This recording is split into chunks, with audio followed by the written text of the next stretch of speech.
নমস্কার বন্ধুরা, Arpita tele blogger কুইনে সবাইকে জানাই স্বাগত। তো দেখো এখানে কত কিছু, এই যে নরসিংহ চালের আতপ চাল, এখানে মুগ ডাল আর মসুর ডাল সব একসাথে মিক্সড করে ভিজিয়ে রাখা আছে। আর এই দেখো নদীর জ্যান্ত জ্যান্ত পার্শে মাছ, চিংড়ি মাছ সব কিছু আজকে বাবা ধরে এনেছে কিছুটা। এখানে আমি পুঁই শাকের ডাঁটা ভেজে নিচ্ছি, এদিকে আলু কুমড়োগুলোও আমি ভেজে নিয়েছি হালকা করে। আর এইখানে আছে কিছু লাল শাকের ডাঁটা আর একটা দুটো লাউ শাকের পাতা দিয়েছি জালি।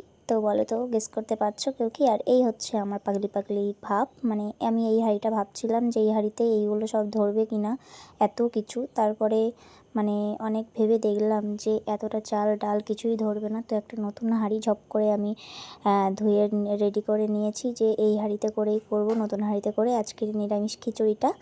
তার জন্যে পুঁই শাকের ডাঁটাগুলো সব ভেজে নিচ্ছি। তো যাই হোক, আজকে খিচুড়ি করব বাড়িতে। এটা হচ্ছে কালী পূজার পরের দিন। তো দেখো আমি ডাল আর চাল একসাথে দিয়ে দিয়েছি, একটু ঘি দিয়ে ভেজে নিয়ে এখানে এবার জল দিয়ে সেটা সেদ্ধ করতে দিয়ে দিয়েছি ডালে চালে।